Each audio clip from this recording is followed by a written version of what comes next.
Hello students, तो I welcome you all to our channel NEET IIT Adda. जैसे कि आप लोगों को याद होगा, लास्ट वीक हम लोगों ने एक नया चैप्टर शुरू किया था वेक्टर्स। और सबसे पहले तो मैं यही कहना चाहूंगा कि आप में से जितने भी स्टूडेंट्स ने वेक्टर्स का पहला लेक्चर नहीं देखा है वो जल्दी से हमारे यूट्यूब चैनल नीट आईआईटी अड्डा पे जाइए और vectors bye MS sir type कीजिए और पहला लेक्चर देख के यहाँ पर आइए। तो बेटा, पहले लेक्चर के अंदर हम लोगों ने वेक्टर्स के अंदर जितना भी बेसिक हो सकता था वो सारा डिस्कस किया था, और अब बारी है दो तीन और कंसेप्ट्स को बेसिक कंसेप्ट्स को गो थ्रू करने की, ताकि हम आगे हमारे वेक्टर को अच्छे से ग्रास्प कर सकें।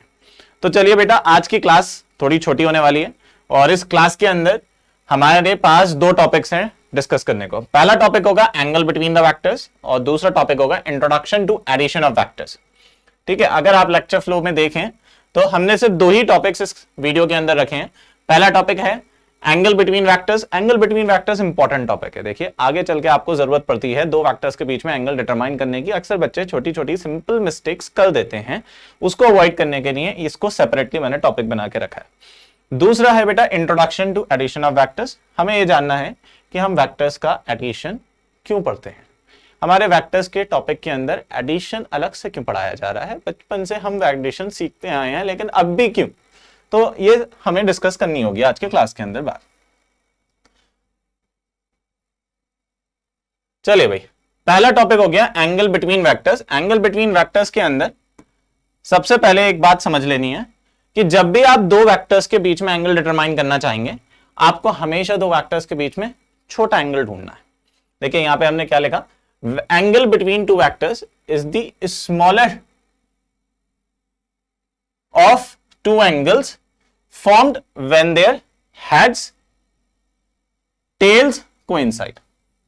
देखिए तीन पॉसिबिलिटी है, या तो दो वेक्टर्स की, एक वेक्टर की हेड दूसरे वेक्टर के हेड के साथ कोइंसाइड करेगा, या फिर एक वेक्टर का हेड दूसरे वेक्टर की टेल के साथ कोइंसाइड करेगा, या फिर एक वेक्टर की टेल दूसरे वेक्टर की टेल के साथ कोइंसाइड करेगी।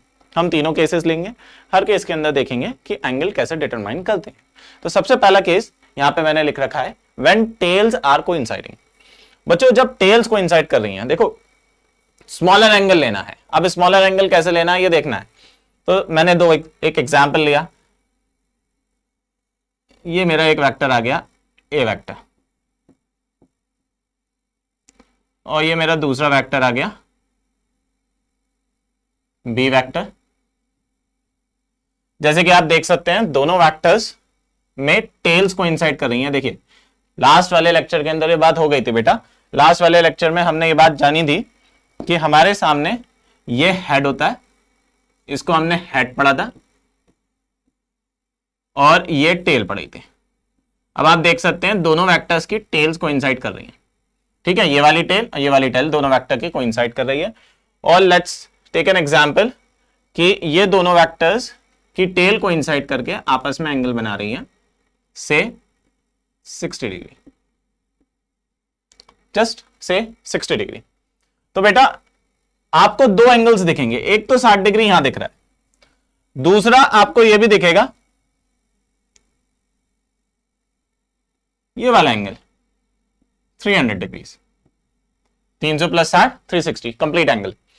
Now the question raises which angle you are going to take. तो बेटा यहां क्या लिखा है, स्मॉलर एंगल। कौन सा एंगल लेना है, स्मॉलर एंगल। तो दोनों वेक्टर्स के बीच में छोटा एंगल कौन सा है, 60 डिग्री। तो हम हमेशा क्या लेंगे, स्मॉलर एंगल। तो angle between A vector and B vector is 60 degree. That's it, simplest of all. जब ये केस आएगा तो आपको क्लियरली नजर आ जाएगा कि दो वेक्टर्स के बीच का एंगल छोटा वाला एंगल लेना है। सर ठीक है, ये बताइए अगर हेड और हेड को इंसाइड कर जाए तब क्या होगा, अगर हेड और टेल को इंसाइड कर जाए तब क्या होगा। तो चलिए बेटा ये भी देख लेते हैं। When tails are not coinciding, जब टेल्स कोइंसाइड नहीं कर रहे हैं। अब जब टेल्स कोइंसाइड नहीं कर रहे हैं तो कोई और केस हो सकता है, या तो एक का हेड दूसरे के टेल के साथ कोइंसाइड कर रहा होगा। जैसे फॉर एग्जांपल ये मैंने एक वेक्टर ले लिया ए वेक्टर, ठीक है बच्चों। फिर हमने इसके हेड पे दूसरे वेक्टर की टेल बना दी, ये आ गया मेरा बी वेक्टर। ठीक है भाई, let's just take a case कि इन दोनों वेक्टर्स के बीच में एंगल बन रहा है से 110 डिग्रीज। इस तरीके से 110 डिग्री का एंगल आपको दे रखा है। आपसे क्या कहा गया? छोटा एंगल लेना। आपने क्या सीखा? टेल और टेल के बीच का एंगल देखना है। लास्ट वाले पॉइंट्स के अंदर आपने सीखा कि टेल और टेल के बीच का एंगल देखना है। तो मेरे बच्चों, आप इसे क्या करो, आप इसको आगे बढ़ा दो और ऐसा दिखाओ जैसे कि टेल और टेल कोइंसाइड कर रही है। ए वेक्टर राइट की तरफ पॉइंटेड है, तो मैंने उसको राइट की तरफ एक्सटेंड कर दिया थोड़ा सा। जब हम राइट की तरफ उसको एक्सटेंड कर देते हैं तो we observe that tail and tail are coinciding. If tail and tail are coinciding, this angle is going to be 70 degrees. तो इस केस के अंदर ए और बी वेक्टर के बीच में एंगल हो गया, angle between A vector and B vector 70 degrees, 70 degree का एंगल। ठीक है, आपको दे ऐसे रखे होंगे, ऐसे बहुत से क्वेश्चन होते हैं जिसके अंदर आपको हेड और टेल को इंसाइड करा हुआ मिलता है। जब आपको हेड और टेल को इंसाइड करा हुआ मिले और उसका एंगल दे रखा हो, तो वो एंगल ए और बी वेक्टर के बीच का एंगल नहीं है, दोनों वेक्टर्स के बीच में वो एंगल नहीं लेना है। एंगल लेना है छोटा एंगल। और छोटा एंगल भी आप कैसे करें? The easiest way possible is आप हमेशा टेल्स और टेल्स के बीच में देखें। आपके पास ये वाला केस है, तो आप इसके एक वेक्टर की थोड़ी सी स्लाइडिंग कर दें। जब आप स्लाइडिंग कर देंगे तो आपको ये देख लेना है कि दूसरे वाले वेक्टर की पहले वाले वेक्टर के साथ टेल और टेल को इंसाइड करके कितना एंगल बना रही है। जितना एंगल बना रही है वही हमारा आंसर है। चलिए भाई, ये हमारा सेकंड केस। तीसरा केस राइज करता है कि अगर दो हेड्स को इंसाइड करने लगे, जब दो हेड्स को इंसाइड करने लगे तब हमें कैसे करना है? तो बच्चे, जब दो हेड्स को इंसाइड करने लगे तो केस ये होगा,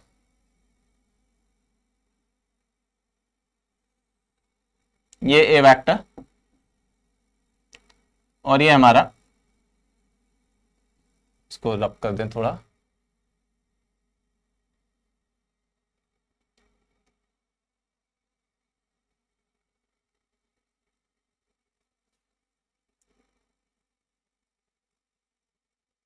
लाइक दिस, ये बी वेक्टर। ठीक है भाई, आपको ये एंगल दे दिया, let's just take a case 120 degree. अब क्या करेंगे? जब दो हेड और हेड कोइंसाइड करने लगे तब हम क्या करेंगे? तब भी आपको वही मेथड फॉलो करना है जो अभी आपने सेकंड के लिए फॉलो किया। जिस तरीके से आपने भी सेकंड वाले केस में फॉलो किया कि आपको टेल्स एक्सटेंड कर देनी है, वही काम आप अभी भी करें। आपको इसको क्या कर देना है? थोड़ा सा एक्सटेंशन कर देना। जैसे इसका हम एक्सटेंशन करें ए वेक्टर का, तो हम इधर आ जाएंगे, ये आ गया। और इसका अगर हम एक्सटेंशन करें तो हम ऐसे आ जाएंगे, ये आ गया। ठीक है, ये बी वेक्टर आगे की तरफ बढ़ा दिया गया, ये ए वेक्टर को हमने स्लाइड कर दिया। अब यहां पे ए वेक्टर्स और बी वेक्टर आपस में जो एंगल बनाएंगे, उस एंगल को ही हम कंसिडर करेंगे। वह एंगल इस केस के अंदर बन गया बेटा, वर्टिकली अपोजिट आप देख ही सकते हैं, 120 डिग्री। तो यहां पे ए और बी वेक्टर के बीच में एंगल कितना हो गया? 120 degree. Angle between A and B vector is equal to 120 degree. ठीक है भाई, ये हमारे बेसिक कंसेप्ट्स के अंदर इंक्लूड होना चाहिए। आगे आपको क्वेश्चंस के अंदर इस कंसेप्ट की जरूरत पड़ेगी, इसलिए आप मेमोराइज कर लें, इसलिए आप अच्छे से समझ लें कि आपको हमेशा दो वेक्टर्स के बीच में छोटा एंगल लेना है, पहली बात। दूसरी बात, आपको कोई भी केस क्यों नहीं हो, आप हमेशा टेल और टेल के बीच में एंगल ढूंढिए।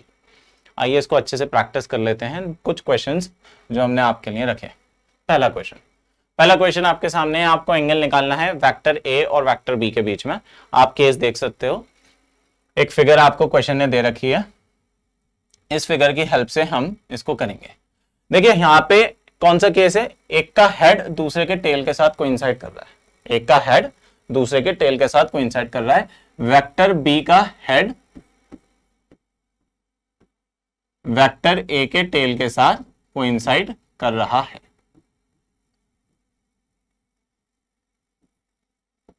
ठीक है, इस केस के अंदर भी आपको क्या सिखाया कि आप क्या करें, tail to tail angle plan करें। टेल टू टेल एंगल हम कैसे कर सकते हैं, ये केस था बी वेक्टर का, ये केस है इधर की तरफ ए वेक्टर और इनके बीच में एंगल है 70 डिग्री। तो हमें क्या करना है बच्चों, टेल टू टेल एंगल देखना है। टेल टू टेल एंगल देखने का मतलब है आपको ये वाला वेक्टर जो बी वेक्टर है इसको स्लाइड करा देना है। जब आप इसको स्लाइड करा देंगे तो ये वेक्टर इधर की तरफ आगे की तरफ आ जाएगा। देखिए आप जब वेक्टर को स्लाइड कराते हैं तो उससे उसकी डायरेक्शन नहीं चेंज होती, डायरेक्शन अभी भी उसी तरफ पॉइंटेड है। आपने बस थोड़ा सा स्लाइडिंग कर दी, स्लाइडिंग करने से सिर्फ और सिर्फ जो पॉइंटर था जहां पे कांटेक्ट हो रहा था वो चेंज हो गया है। अब टेल और टेल कांटेक्ट में है, और जब टेल और टेल कांटेक्ट में है तो टेल और टेल आपस में कितना एंगल बना रहे हैं, ये पूरा स्ट्रेट एंगल होगा 180 minus 70 comes out to be 110 degree. Right बच्चों, तो एंगल ए और बी वेक्टर के बीच में हो गया 110 डिग्रीज। चलिए नेक्स्ट क्वेश्चन देखते हैं। ये आ गया भाई, इस क्वेश्चन के अंदर इन्होंने आपसे पूछा है एंगल निकालिए वेक्टर्स के बीच में, ए वेक्टर और बी वेक्टर के बीच में, बी वेक्टर और सी वेक्टर के बीच में, और सी वेक्टर और ए वेक्टर के बीच में। ठीक है, तीनों केसेस हैं, तीनों को एक एक करके करते हैं। हर एक केस के अंदर देखते हैं कि कौन कौन सा केस हमारा वाला राइज हो रहा है। जैसे कि अगर हम ए वेक्टर और बी वेक्टर की बात करें बच्चों, तो ए वेक्टर और बी वेक्टर के केस में आप देख सकते हो कि हेड और टेल को इंसाइड कर रहा है। पहले केस के अंदर हेड और टेल को इंसाइड कर रहा है ए एंड बी वेक्टर के केस में, head and tail are coinciding.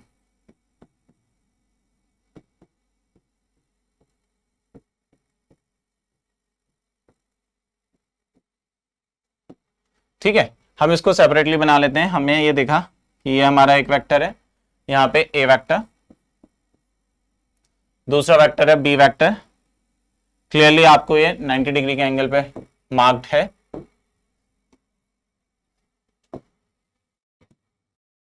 तो 90 डिग्री के एंगल पे आपको इस तरीके से क्वेश्चन ने वेक्टर बना के दिया, ये रहा बी वेक्टर। हमने अभी ये बात करी थी कि हमें वेक्टर्स और वेक्टर्स के बीच में जब भी एंगल देखना है टेल और टेल का देखना है, तो हम क्या करेंगे, हम इसको आगे की तरफ एक्सटेंड कर देंगे। ये हमने एक्सटेंड कर दिया, ये रहा मेरे बच्चे, ये आ गया ये वेक्टर, स्लाइड कर दिया। स्लाइड करने की वजह से यहां एंगल कितना आ गया भाई, 90 डिग्री। तो angle between A and B vector is going to be what, 90 degree. A और बी वेक्टर के बीच में एंगल कितना हो गया, 90 डिग्री। ये तो हमारा सिंपल रहा।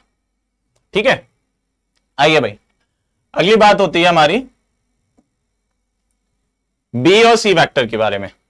जब हम बी और सी वेक्टर के बारे में बात कर रहे हैं, बी और सी वेक्टर के बीच में भी बेटा यही कनेक्शन है, एक की हेड दूसरे के टेल के साथ कनेक्टेड है। सेपरेटली बना दे रहे हैं, ये रहा सी वेक्टर और ये रहा बी वेक्टर, और इन दोनों के बीच में एंगल गिवन है 60 डिग्री। आप सब लोग देखिए, ये आ गया 60 डिग्री। फिर वही काम करना है, एक वेक्टर के हेड को स्लाइड कर देना है ताकि टेल और टेल ही कोइंसाइड कर पाए। आइए करिए, हमारे साथ खींचे, ये रहा, इसको मैंने हल्का सा स्लाइड कर दिया। देखिए ऊपर थोड़ी स्पेस नहीं है, वरना मैं पूरा स्लाइड करता। जब मैं इस तरीके से स्लाइड करूंगा तो ये वाला एंगल मुझे कंसिडर करना पड़ेगा। ठीक है, ये जब हम बी वेक्टर को थोड़ा सा आगे की तरफ स्लाइड करेंगे तो ये वाला एंगल हमको कंसिडर करना पड़ेगा। और ये एंगल कितना हो गया बच्चे, ओह सॉरी, ये एंगल हो गया टोटल 180 माइनस 60 कितना हो गया भाई 120 120 डिग्री, ये आ गया 120 डिग्री। ठीक है भाई, तो अब की बार बी और सी वेक्टर के बीच में एंगल कितना आ गया 120 डिग्री, ये आ गया बी और सी वेक्टर के बीच में 120 डिग्री।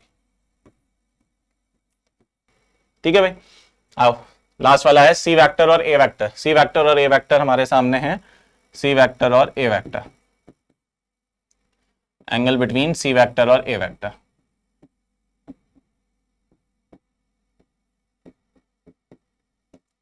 जब हम सी वेक्टर और ए वेक्टर के बीच में बात करते हैं तो हमने थोड़ा सा इसको बना लिया सेपरेटली। ये देखिए, ये रहा सी वेक्टर और ए वेक्टर इधर आ गया।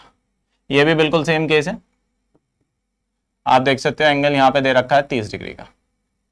ठीक है बच्चों, मुझे वही काम करना है यहां पे भी। क्या काम करना है, वेक्टर की हेड को स्लाइड कराना है। कौन से की करा रहा हूं, सी वेक्टर की करा रहा हूं, क्योंकि सी वेक्टर का हेड ए वेक्टर की टेल के साथ कोइंसाइड कर रहा है। मैं इसको आगे की तरफ स्लाइड करा दे रहा हूं।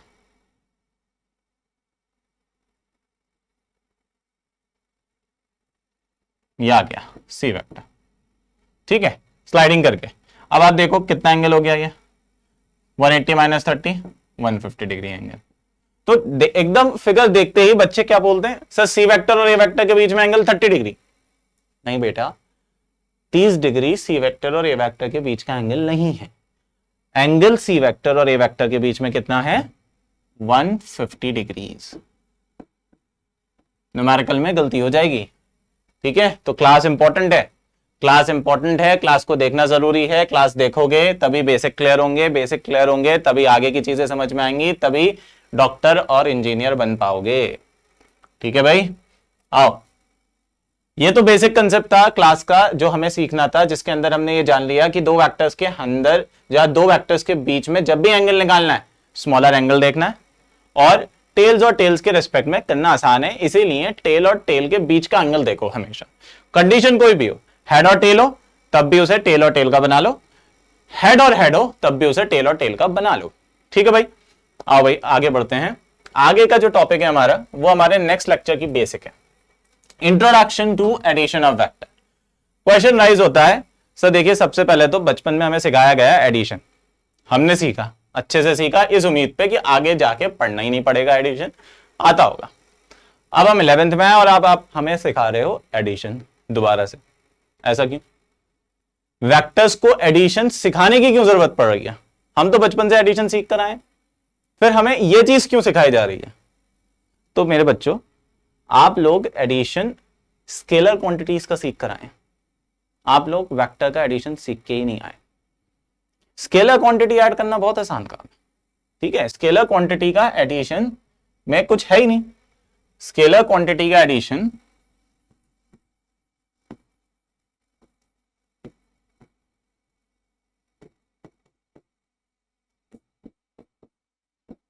स्केलर क्वांटिटी एडिशन अलजेब्रिकली किया जाता है,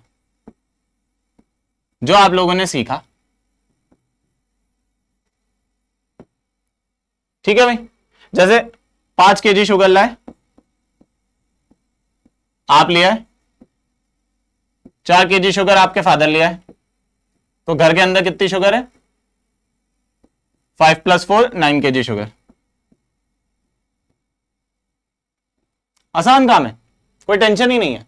सबसे बड़ी टेंशन तो डायरेक्शन की नहीं है, मैग्नीट्यूड और unit. Similar quantities same unit contain करती हैं, तो ऐड करना आसान हो गया।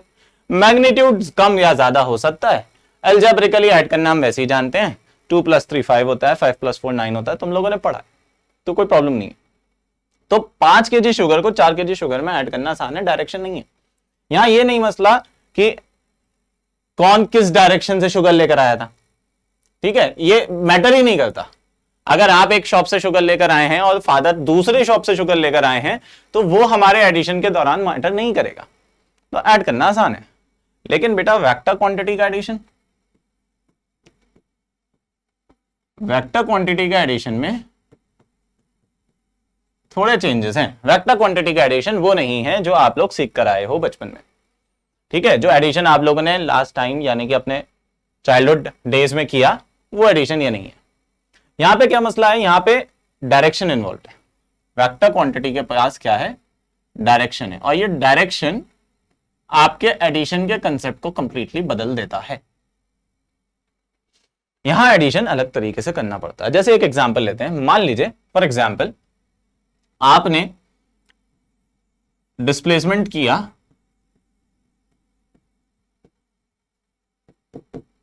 डिस्प्लेसमेंट 1 4 मीटर ईस्ट में, कहां किया, 4 मीटर ईस्ट में। फिर आप 4 मीटर ईस्ट बढ़ी, 4 मीटर ईस्ट बढ़ने का मतलब ये हो गया आप इस तरीके से आगे बढ़ गए 4 मीटर। फिर आपने सेम ही डायरेक्शन के अंदर एक और डिस्प्लेसमेंट किया, आगे बढ़ने के बाद आपको लगा नहीं थोड़ा और चलना चाहिए, तो आप थोड़ा और चले, आपने डिस्प्लेसमेंट 2 किया 3 मीटर, 3 मीटर भी ईस्ट में ही किया। तो बहुत सिंपल है, मैंने क्या करा, मैंने सिंपली 3 मीटर आगे की तरफ बना दिया। लो बेटा 3 मीटर किया, तो नेट कितना हो गया, नेट डिस्प्लेसमेंट आप बोलोगे सर ये तो सिंपल चीज है, 4 + 3 7 मीटर, काम हो गया सर। हाँ बेटा काम हो गया, लेकिन अभी देखो नेक्स्ट केस है, ये तो केस 1 है। नेक्स्ट केस आया, हमने डिस्प्लेसमेंट किया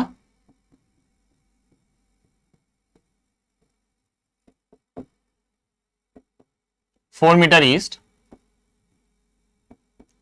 फिर हमने डिस्प्लेसमेंट लिया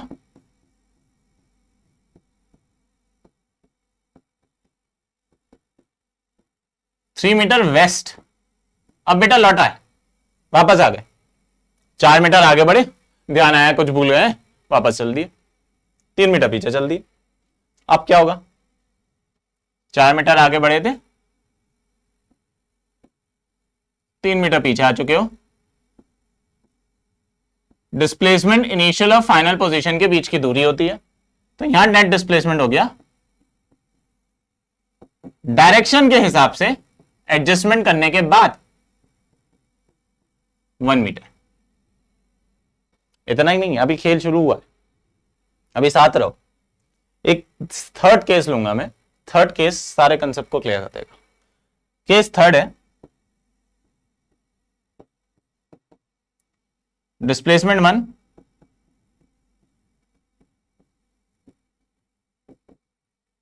4 मीटर ईस्ट, डिस्प्लेसमेंट 2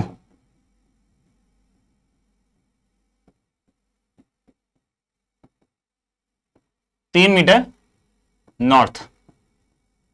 अब खेल हो गया शुरू। अब आ गए बेटा डायरेक्शन। यहां तक क्या था, सेम डायरेक्शन थी, अपोजिट डायरेक्शन थी, करना आसान था। सेम डायरेक्शन में ऐड कर दी वेक्टर, अपोजिट डायरेक्शन में सबट्रैक्ट कर दिया वेक्टर। यहां पे क्या हो गया, यहां पे डायरेक्शन बदल गई कंप्लीटली, यहां पे सेम नहीं है। यहां पे चलते चलते वो 90 डिग्री पे टर्न ले गया। ये रहा 4 मीटर ईस्ट, अब वो चला गया 3 मीटर नॉर्थ। 4 मीटर वाले का टेल थोड़ा बड़ा कर दो, ठीक है। 4 मीटर ईस्ट चला, 3 मीटर नॉर्थ चला गया। अब बेटा नेट डिस्प्लेसमेंट क्या होगा, देखो डिस्प्लेसमेंट एक वेक्टर क्वांटिटी है, और वेक्टर क्वांटिटी डिस्प्लेसमेंट को हम डिफाइन करते हैं कि वो इनिशियल पॉइंट और फाइनल पॉइंट के बीच की शॉर्टेस्ट डिस्टेंस होगी। तो अगर मैं डेफिनेशन फॉलो करूं तो नेट डिस्प्लेसमेंट यहां से, एक मिनट रुके, नेट डिस्प्लेसमेंट यहां से यहां तक की दूरी है, ये रही नेट डिस्प्लेसमेंट। आपसे मैं कहूंगा बेटा पाइथागोरस लगाओ, पाइथागोरस लगा के जल्दी से आंसर बताओ, तो आपका जवाब आएगा सर 5 मीटर। बिल्कुल सही जवाब है, नेट डिस्प्लेसमेंट यहां पे 5 मीटर ही होगा। नेट डिस्प्लेसमेंट यहां पर 5 मीटर ही होगा। डायरेक्शन की बात बाद में करूंगा, बाद में निकालेंगे, पहले से मैग्नीट्यूड के बारे में बात करो। ये समझ रहे हो कि एडिशन वेक्टर्स का अलग क्यों है। अब देखो नेट, नेट का मतलब क्या है, टोटल, टोटल का मतलब क्या है, एडिशन। डिस्प्लेसमेंट 1 डिस्प्लेसमेंट 2 में ऐड हो रहा है, और ऐड करने के बाद क्या दे रहा है, 5 मीटर। 4 मीटर 3 मीटर में जुड़ रहा है, और आंसर क्या दे रहा है, 5 मीटर। यहां तो समझ आता था सर 4 मीटर 3 मीटर में जोड़ रहे हैं आप, नेट, नेट मतलब टोटल, टोटल मतलब एडिशन। यहां पे था ना टोटल शुगर कितनी आई घर में, 5 kg प्लस 4 kg 9 kg आई। तो यहां पे भी मैंने पूछ लिया टोटल डिस्प्लेसमेंट कितना हुआ, sir 4 meter plus 3 meter 7 meter हुआ। 7 मीटर सिर्फ तब हो सकता है जब एक ही डायरेक्शन में दोनों डिस्प्लेसमेंट अकर हो रहे हों।